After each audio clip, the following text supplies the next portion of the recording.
Welcome back to Focus Today, and what a delight as always, and just buckle your seatbelt and see what happens. Always opportunity to talk to our good friend, Mr. Todd Friel. He heads up Wretched Radio, Wretched TV, and you can go to wretchedradio.com, that's his website, or you can just forget that and watch him often on the Dove TV. He's prime time, he's 8 o'clock. I don't know why we gave him that slot. I guess we felt sorry for his wife and kids. But anyway, he's a nice guy. Hi, bud. Wow. Merry Christmas, Andy. Yeah, Merry Christmas, buddy. How you doing? Well, I'm doing better than the kids at that Texas shopping mall that got berated by the pastor when he yelled at them, "There's no such thing as Santa Claus. Christmas is about Jesus." And wow, did it make a scene. I know. You know what? I can't tell you, since that's happened, how that has been thrown into my face over the last couple of days. So what's your take on that? And what's our comeback on that? Yeah, I look, for starters, I don't know who this fellow is, and I don't know his testimony. I'm not judging the man's eternity. But I think when a story like this becomes very public, and people are looking at it and thinking, wow, that's weird, I think we do need to respond graciously without throwing this guy under the bus, which I think is where his tactics need to be placed. Perry, first of all, it's just rude. I mean, it's just bad form, if you ask me. Look, if they want to go take their kids to Santa Claus, it's not a crime. And to go into a shopping mall, I don't even think it's legal to do that. It's private property. And I think you are actually doing less for the gospel than more for the gospel, which, incidentally, was lacking in that entire presentation. Nobody's going to get saved from somebody saying, Santa Claus spelled backwards is Satan, or whatever it was that he said. So I think that type of tactic, berating people, bullhorning people, getting in they're trying to have a sidewalk dinner, and we get onto the sidewalk and we try to yell while they're eating because we think we have a captive audience. I think that does less for our message than more. Yeah, it's sad. On the other hand, you know, Christmas provides the greatest opportunity in the world to share God's love. The John 3:16, I mean, this is what it's all about. And I think now, because of political correctness, even the faith community shies away from really open doors to share the gospel. Yeah, you know, a number of years ago, Perry, I think it was around Easter time, I decided to go out to the campuses to witness to kids. And I simply asked them, because it was Easter time, do you know the meaning of Easter? And their answers were inevitably, not really. And boom, you're right there. The same thing can be true with Christmas. Do you know what Christmas is all about? If we can't ask that question at this time, we got to be asking ourselves about my evangelical chops and courage and what is lacking. If we can't say to somebody who maybe says Merry Christmas while they still can legally, and not say, oh, and you know what, Merry Christmas to you. Do you know the true meaning of Christmas? You're right there. This and Easter, I don't think there are easier times for the Christian in America to witness to people. You know, we did something different this year at the Dove. We purchased time on the largest digital billboard sign in our area. Cool. And we posted on there, Merry Christmas from the Dove. That's all we said on both sides. And I can't believe the amount of people are saying, thank you for saying Merry Christmas. All right. Yeah. No, this is, I would simply encourage all of us. Look, we're all relieved that Hillary isn't going to be the president, but nobody's going to get saved from Donald Trump in the White House. And that's not a diss. That's just a different realm. And if we see the problems that we see in our culture, and wow, there are many of them, our response is to preach the gospel. And Christmas and Easter, though, if you're going to be like an Easter and Sunday Christian, don't just go to church. Make sure that you, by the way, are you seeing this? The Wretched TV shop dog. the trainer. Hold on. Get down there. Okay. Have we gone to the dogs? Well, the answer to that is yes, we have. We're actually shooting a commercial, and we needed a prop, and my dog won, and he doesn't do well at the office. Let's just leave it at that. All right. Well, listen, you know, Christmas is an interesting time. It's full of a lot of stress. It's been tremendously commercialized, and yet I think that there's a real movement, if I can pardon the pun, to make Christmas great again for its real reason. You know, I would think if I were a pagan and I were busy with Santa Claus and Christmas candies and presents and all, at some point, don't you ask yourself the question, what is this all about? I mean, 4th of July, celebrating independence. We get that. Christmas. Go, my non-Christian friend. What's the point? And if you say that it's just, well, it's a tradition in America, I wonder how satisfying that is. And I wonder how many people might be very interested in hearing the gospel for the first time. And I know in our country we think, well, everybody's heard the gospel. I'm just telling you from experience. If they have, they've forgotten it. Or if they have, they didn't hear a good one. And if we would share with them that Christmas, the incarnation, is the biggest miracle ever.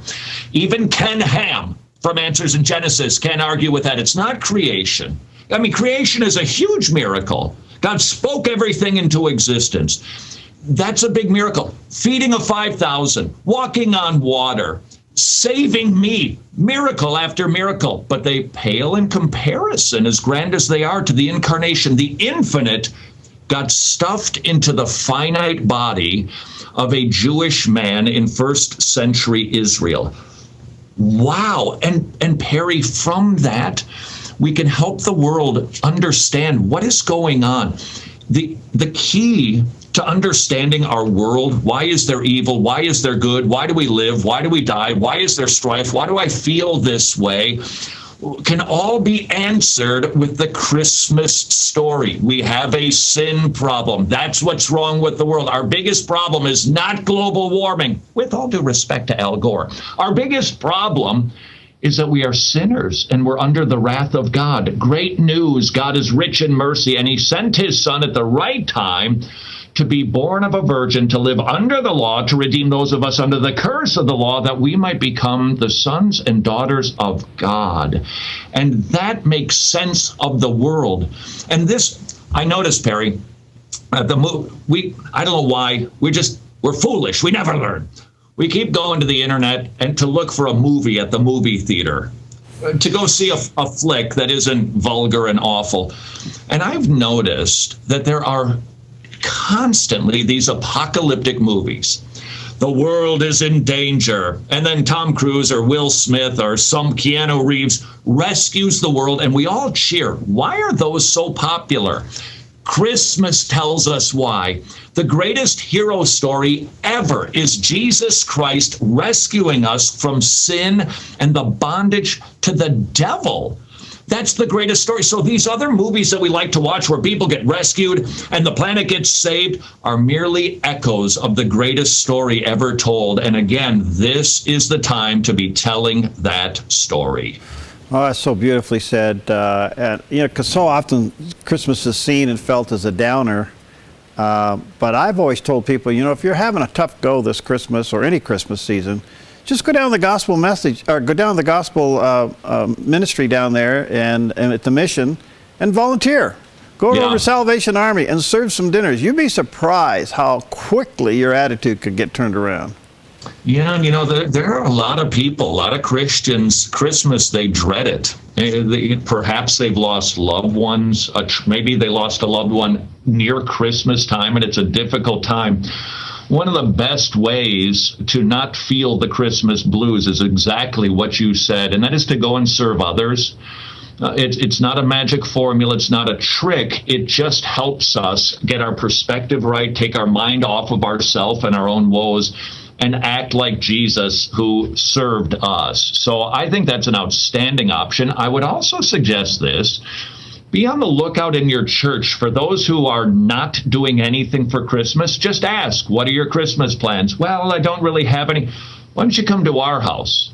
Well, why don't you come enjoy, just get embedded into our family and enjoy Christmas with us, because there are a lot of Christians that are hurting at this time of year. And if I could sneak in one more thing, to avoid the Christmas blues, watch your expectations.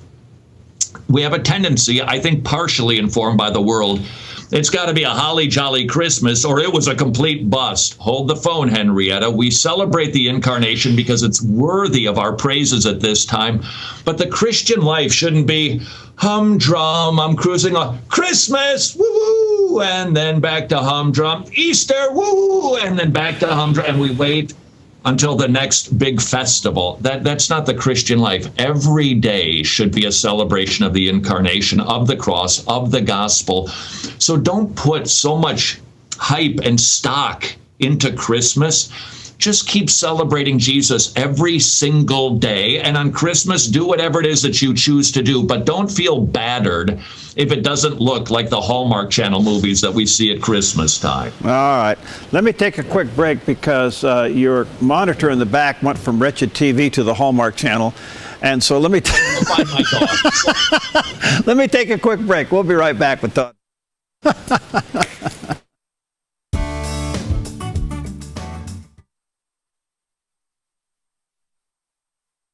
I'm Paulina Leiser, producer of Focus Today.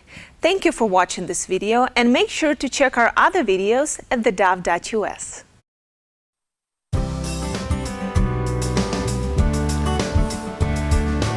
Okay, welcome back to Focus Today, and always a delight to have with us our good friend Todd Friel. He's the host of Wretched TV and Wretched Radio. His website is wretchedradio.com. You can see his program right in prime time here on the Dove Television Network, and then throughout the day and the week we air what we think would be the best of, and sometimes that's hard to figure that out, but we just put him back on, fill space with him. Very good puppy dog. Good boy. Do you love your daddy? Oh, no. Are we back? And it's the only place you can get a live dog talking to the host, and you can get your monitors switching channels, all live right here on the Dove Morning Show with Todd Friel. Okay, Todd, you know what's interesting? We celebrate Christmas. It provides one of the greatest opportunities in the world to share our faith, and I hope that we will do that. And I think really, realistically, one of the best ways we can share our faith is to serve others. So sooner or later, they're going to ask you, why are you doing this? And that opens the door. It also puts in perspective life. When you're helping those who are less fortunate, it really gives you a better perspective. All that in mind, how are you preparing your heart, and how would you tell people to prepare their heart for the new year? Because we have those expectations. They're usually gone by, December 10th. Or excuse me, January 10th. What do you think? If you watch some Christian networks, not the Dove, you'll hear a lot of hyping preachers talk about 2017. It's going to be the year of the harvest, and this is finally going to be the year. And we hear that message.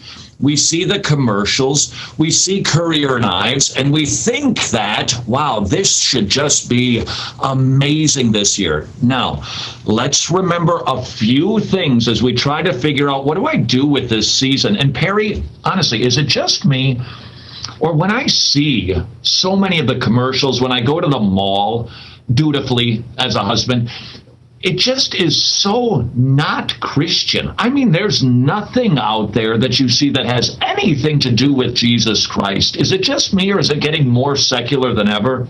No, that's the point. That's the point. We've allowed this to slip through our fingers. Yeah, and the way to bring it back, I don't think it's to, strong arm people into going along with the season. Tell them the reason for the season. But for the Christian, we get all of these images coming in, and the input and the expectations, and this has to be a New Year's resolution. You better make some improvements this year, all of which are good. But let's not buy all the hype. The Christian walk is an ever-increasing ramp of sanctification. It isn't the spike here and there. Don't lean on Christmas to suddenly make your Christian walk better, or to think, well, this will keep me from being sad. No. It is constantly feeding on the word, going to church, listening to preaching, fellowshipping with other believers, and praying and reading the Bible to feed your soul. Those are the things that will steady your emotions through this, especially if you do not have the expectation that this needs to be the greatest kerpow spiritual Christmas I've ever had. Because a lot of people, I was surprised and certainly encouraged to see so many people of faith engage in this election cycle and vote. Not criticizing how they vote, but they did get involved in the process. But now there's a sense of, whew, we dodged a bullet. Let's just go back to being ourselves again. Oh, I am like so with you on this. Look, I think it's safe to say, at best, the Christian church has received a 4-year reprieve, maybe 8 years. But Perry, I just read a story. Is Vancouver kind of north of you? Yeah, it was Okay. the last time I looked on the map. Yeah, it's been a while since I've taken geography. In Vancouver, a teacher at a private school was teaching a 12th grade class about law. And the lesson was that public law versus private morality can sometimes be at odds. For instance, this is all he said: I am opposed to abortion, but in Canada, it is entirely legal. That would be a difference in the citizens' review of the law and our government's view of the law. That's all he said. It triggered a young lady who left the classroom, went to the administrator's, the principal's office, complained about it. They returned to the classroom, removed him for a couple of days, met with the students so that they could compile their grievance list against the teacher so that he could be dragged in front of them to apologize after they levy all of their accusations. Okay, so now wait a second. It's not even close to done yet. So that day comes, he sits in the dunce chair, and he receives all the criticism from the students, and he apologizes. But his fatal error was when he said to the young lady who was primarily offended, look, I really like you. I think you're a great student. You're very, very bright. You've got a great future. In fact, I told your father that when he was in for parent-teacher conferences. She burst into tears, and she ran out of the building, and he was then castigated for making his apology too personal.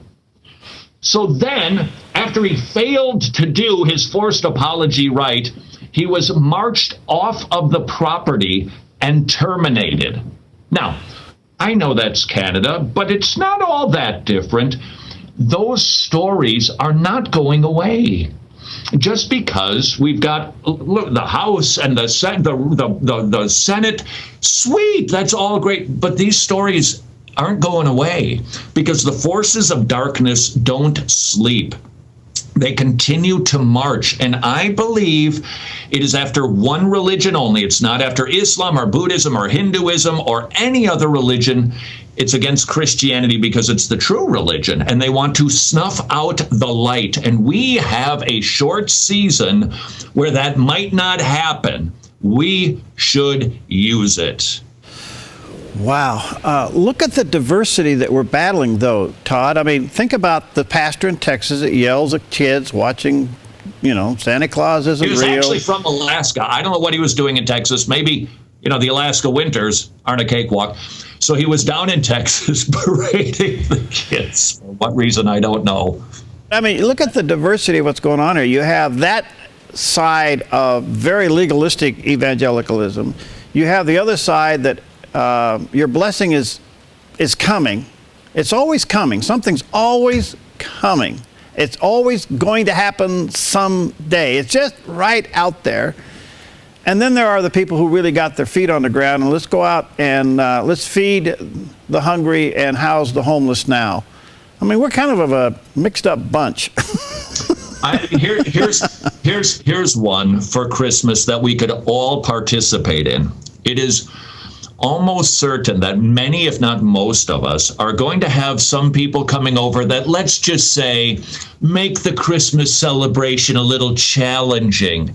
There are family dynamics and there are relationships that are at odds, and they get forced together at Christmas time, and you'll smile and you'll enjoy it. And it is a hard season. I've got a radical idea, if that happens to be you, and you've got your drunken Uncle Larry coming over, and you just know it's going to be another Donnybrook. How's about, this is a kooky idea for Christmas, how's about, rather than trying to figure out what to say to Uncle Larry or how to maneuver Aunt Helen so that she doesn't act like a complete nag this Christmas, we tried something radical.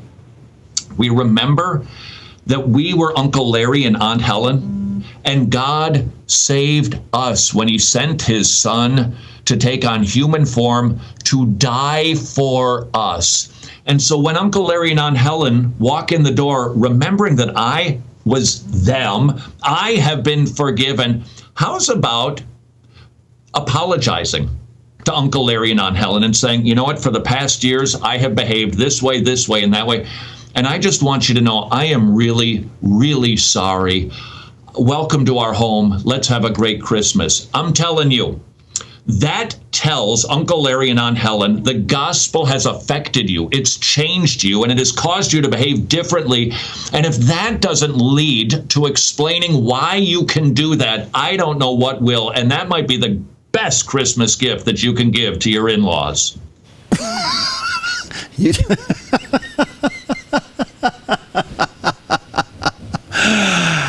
Okay, I may have to give a disclaimer, but that's okay. That's okay. I got your back, buddy. I got your back. Okay. What's new for Todd Friel? What are you writing? What are you doing? What's God telling you? I'm very excited. We've got a brand new TV series. You're going to be hearing about it soon, Barry. It's going to hit your desk. It's called Untethered.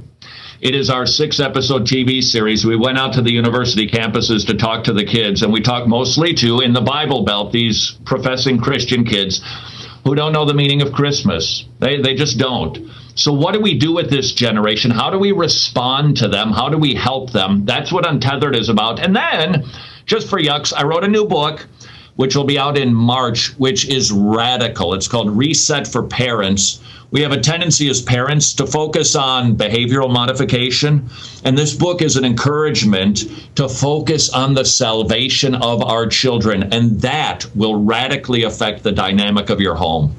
Well, I can't wait. When you went on these college campuses, Todd, now were they secular or were they Christian? Oh, they were, well, down in the Bible Belt, everything is sort of Christian, but they were secular campuses, but these kids were mostly professing Christians. But when you ask them the basic questions like, what is the gospel? They don't know the answer. We've got 60 to 80% of millennial kids are going to youth group, going to university, and then walking away from the faith. Something is busted. And this TV series, Untethered, seeks to try to figure out the mind of the millennial so that we can respond rightly to help them. And the way that we help people is not by fixing their thinking. We help people by preaching the gospel. They get saved, and then God fixes their thinking. Don't fall into the trap of thinking, I'm going to have one of these conversations with these millennial postmodern kids whose thinking is so bad, and I'm going to get their thinking fixed. I'm going to get their heads screwed on straight. No. They can't. They need to be born again, and then God fixes their thinking. So once again, we come back to our theme here for Christmas. We need to be preaching the gospel to our kids. We need to be preaching the gospel to millennials. That is going to fix their thinking. It applies, Todd, and I only got about a minute left here. It applies that we are not following through at the church level of what some churches would call catechism or Sunday school. We're not teaching the basics. They're getting lessons Sunday after Sunday after Sunday, but they don't get, you know what I'm saying? They don't get the basics. Well, They can't concentrate. We need to entertain them. No, they sit in a classroom for 50 minutes and listen to a physics lecture. They're able to go to a concert and sit for 5 hours and watch a show.